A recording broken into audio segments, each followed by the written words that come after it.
et que c'est à nous seuls qu'il revient de choisir le président que nous voulons. À notre armée que nous la soutenons. Il faut signifier le profil un peu particulier de Simon Gbagbo, né le 20 juin 1949 à Mossou, Grand Bassam, qui a au préalable été politiquement très active aux côtés de Laurent Gbagbo dans la lutte pour la démocratie en Côte d'Ivoire. Syndicaliste très engagée, elle participa à de nombreux mouvements de grève, plusieurs fois battue, arrêtée et incarcérée. Elle fonde avec Laurent Gbagbo le FPI dans les années 70 qui, enregistré le 3 avril 1990, est officiellement confirmé par un décret le 4 mai de cette même année par le gouvernement ivoirien qui ne pouvait plus nier le changement de saison politique. Elle dirigea le parti de 1982 en 1986 avant d'être aujourd'hui première dame de Côte d'Ivoire et députée de la commune d'Abobo.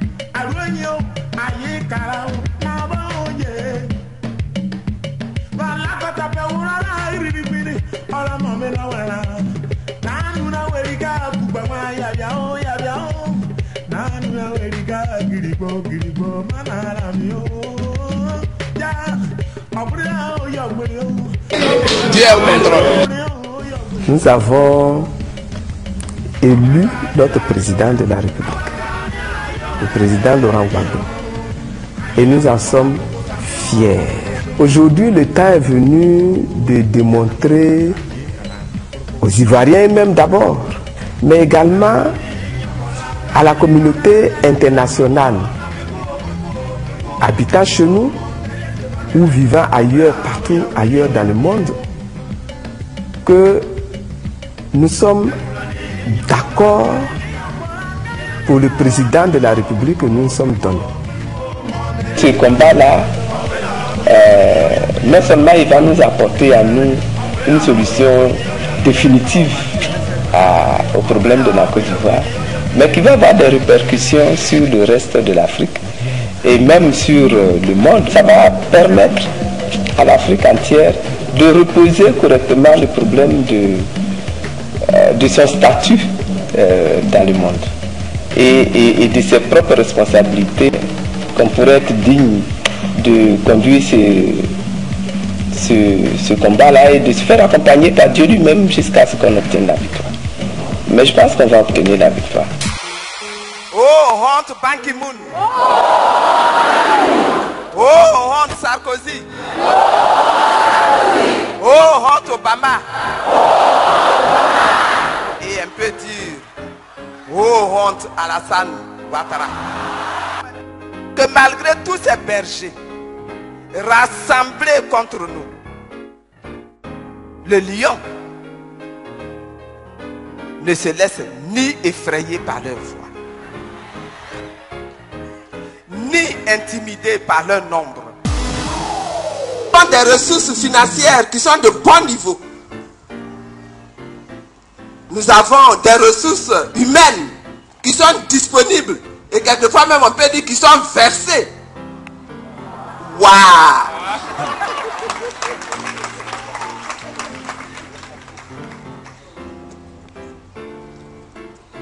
Nous avons une agriculture en bon essor. Nous avons le café, nous avons le cacao, nous avons les VA, nous avons les palmiers à huile, nous avons les cocotiers, nous avons l'ananas, nous avons les vivriers, et on peut continuer de les citer. Nous avons un régime politique multipartisan. Et ça aussi, c'est une bonne potentialité. Je me suis arrêté là pour les potentialités positives que nous avons. Des tribus. Nous avons des tensions au niveau politique. Parce que notre démocratie est récente. Parce qu'elle est insuffisamment implantée. Nous avons des fondements moraux et éthiques qui sont fragiles et qui sont même faibles. Chez beaucoup d'entre nous, ça n'existe même pas, ou même plus. Nous avons besoin d'opérer des ruptures avec des points importants de nos cultures. Rupture avec le fétichisme, avec l'occultisme, avec le mysticisme. Nous avons encore besoin de moderniser nos moyens d'existence. Et la vision que je vous présente, l'objectif à atteindre, c'est une nation moderne. On est d'accord? Une nation industrialisée. On est d'accord? Un peuple qui a la crainte de Dieu. On est d'accord? Un peuple qui est productif. On est d'accord? Quand on est un peuple de champions, on ne peut pas être un peuple mendiant. On est d'accord? Un peuple qui est créatif. On est d'accord?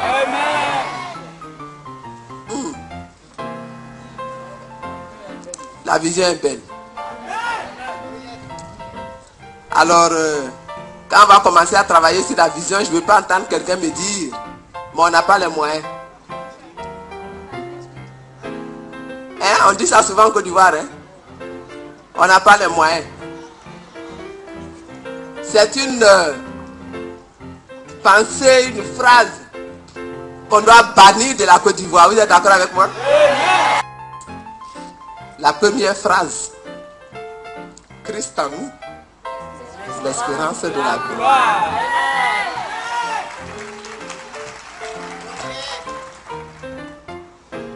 La deuxième phrase. Mon juste vivra par la foi.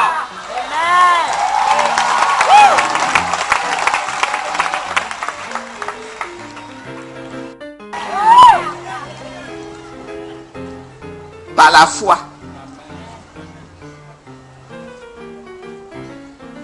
Il faut qu'on se lève et qu'on opère par la foi.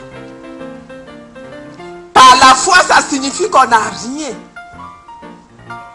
Par la foi, ça signifie qu'on n'a soi-même aucune compétence. On ne possède rien. Par la foi, on se lève et on commande à la nature. Donc Christ là, je l'ai accepté, il est en moi. Aujourd'hui, je suis devenu moi-même enfant du royaume. Aujourd'hui, tes capacités sont en moi. Alors Seigneur, par la foi, je commande à ces ennemis-là de quitter.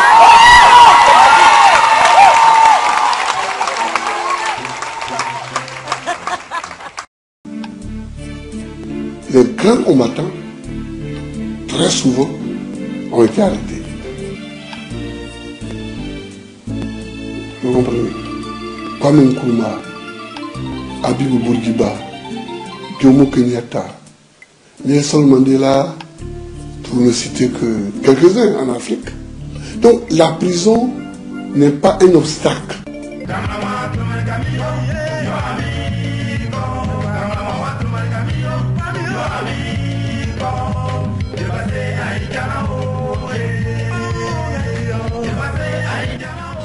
La libération, la délivrance ne se fait jamais, n'est-ce pas, sans que chacun paye sa part de prix.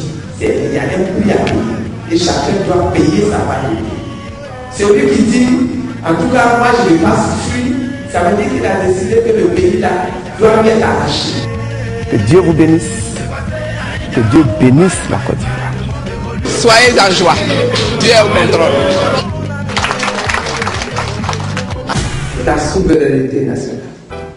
La souveraineté nationale est quelque chose qu'on ne peut pas négocier. C'est comme la liberté pour un individu. Et un pays ne peut pas renoncer à sa souveraineté. Parce que cela signifie qu'il se met sous la dépendance d'un autre pays. Or, aucun autre pays ne va vous aimer autant que vous-même pour faire votre développement pour vous.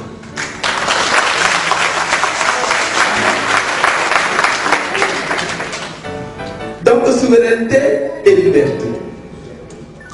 Et je vous assure que ce n'est pas quelque chose de facile. La Côte d'Ivoire a été attaquée aussi parce qu'elle a souhaité être souveraine. Figurez-vous que avant que Gbagbo n'arrive au pouvoir, à ces époques-là, des années 60 jusqu'aux années 2000 quasiment, dans quasiment tous les pays d'Afrique, quand le gouvernement va tenir son conseil des ministres, il fallait téléphoner lors du jour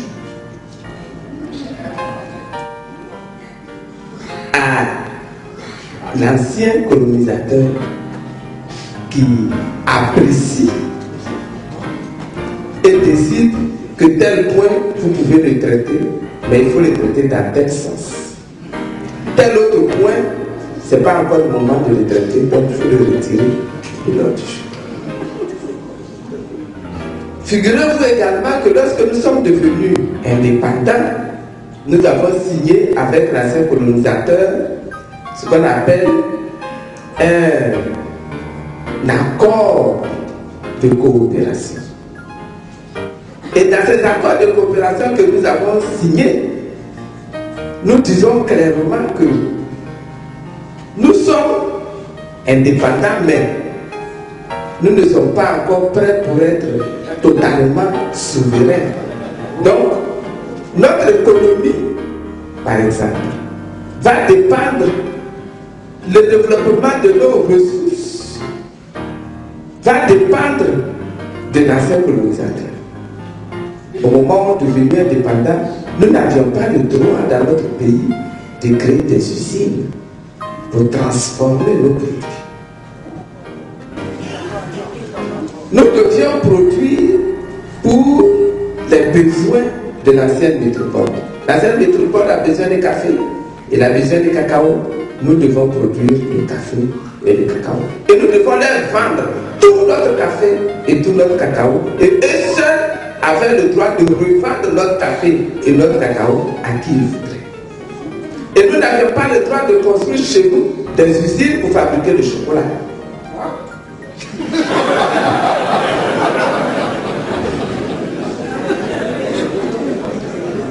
Nous avons des ressources minières. Mais nos ressources minières, nous avons de l'or, en Côte d'Ivoire, vous savez que nous avons de l'or. Nous avons beaucoup d'or en Côte d'Ivoire. Nous avons de l'or, nous avons du pétrole aujourd'hui, nous avons du pétrole, nous avons du gaz dans notre sol. Nous avons du fer. À l'ouest du pays, dans nos montagnes, nous avons du fer. Nous avons des manganèses. Nous avons des manganèses vers chaque ville, là. Mais nous avons des manganèses également à Bondougou et nous avons des manganèses également à Otiébé. Nous avons des manganèses. Nous avons de la bauxite. Nous avons du diamant. Nous avons même de la tantalite.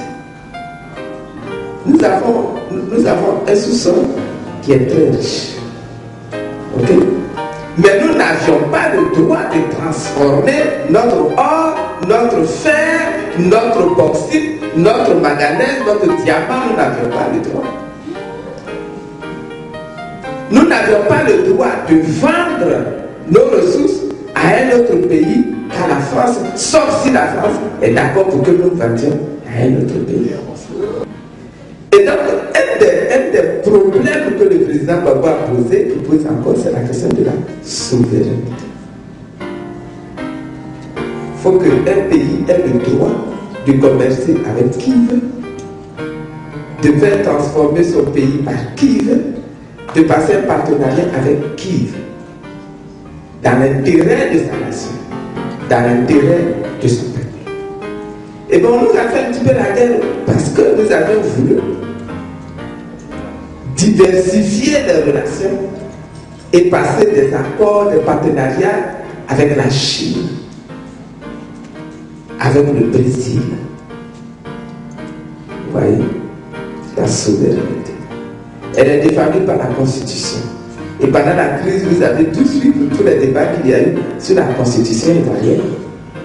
Et notre pays a été sauvé parce que nous sommes accrochés à la Constitution ivoirienne. Dans la vision politique du président Laurent Gbagbo, il y a également le développement. Le développement, il va être économique. Que par exemple, on va faire en sorte que dans les villages, il y ait de l'électricité. Que dans les villages, il y ait de l'eau courante. On va faire en sorte, autant que possible, qu'il y ait des routes et de bords de routes, comme il y en a dans les pays européens, là, comme il y en a ici en Amérique. On a aussi nos bords de route. Qu'on ait également le train qui nous conduit de ville en ville, de région en région. C'est des choses qui sont possibles. Les Français ont des TGV. Et bien qu'en Afrique, en Côte d'Ivoire, nous puissions nous aussi avoir le TGV. Il faut que nous acquérions la connaissance, la technique, la technologie. Il faut que nous apprenions, il faut que nous mangions, il faut que nous digérions. Tant que nous ne maîtriserons pas la science, la technique, nous serons dépendants de ces gens-là. Ce Laurent-là, quand je l'ai découvert, au plan politique, il correspondait tout à fait au type de leader dont j'ai rêvé.